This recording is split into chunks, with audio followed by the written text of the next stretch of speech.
The Gospel of today is taken from Matthew chapter 22, verses 1 to 14, and contains a parable about the wedding feast. This parable might be seen to be divided into three parts. The first part is where the king is giving a wedding feast for his son and has already sent out the invitations much in advance to those who are to be invited, and now, on the day of the wedding, reminds them once again through the servants. When the servants go and invite those who are meant to come to the wedding, each one is ready with their excuses. They make absurd excuses which indicate very clearly that they do not want to go. When they accepted the invitation, they did not tell the king at that time that they could not come. They accepted the invitation, and the acceptance of the invitation was a clear sign that they would be present except in emergencies at the day of the wedding. The excuses which are given are so absurd and so frivolous that it is very evident that they are not interested at all.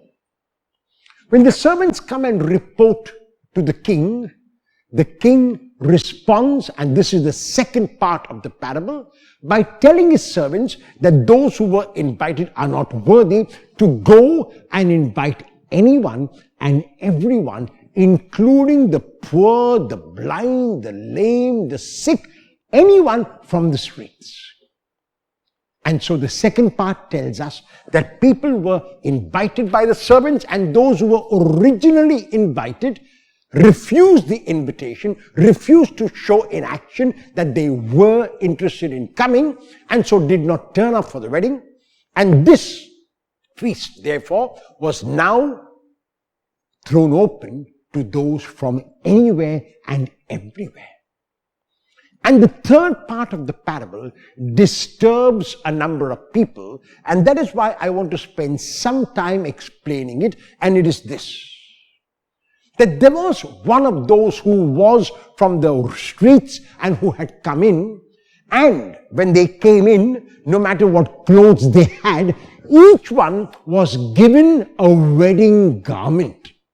So when they entered the hall, over their clothes or despite their clothes, or they removed their clothes and wore the wedding garment. So everyone in the hall was in a festive mood, and the wearing of the wedding garment was a sign that one had accepted not only physically the invitation, but the invitation also in mind and in heart, which was shown by putting on the wedding garment.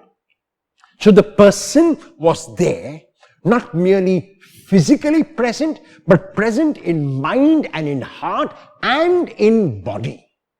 However, when the king comes to look at the guests, he notices that there is one person who is without the wedding garment.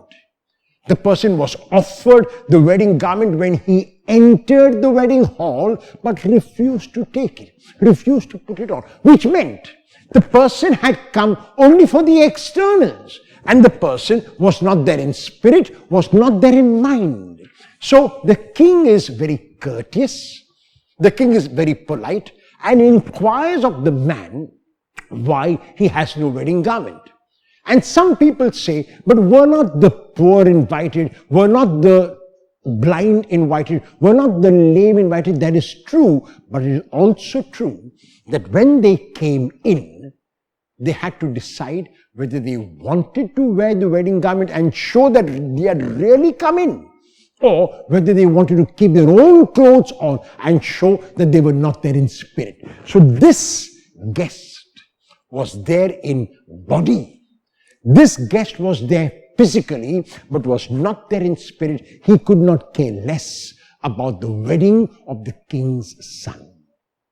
And because he was not there in spirit, he behaved much like those who were invited at the beginning. They refused to come physically. They refused to come even in spirit. He had come there physically and refused to be there in spirit. All the other guests who were invited from the streets and from the bylanes and from the highways came in both physically and also in mind and in heart. And so the question which the parable is asking each one of us is this, that the Lord issues an invitation to every one of us to be present in his presence. And we can respond to this invitation in one of three ways. The first way is we can say that we are not interested in the Lord. We don't believe in the Lord.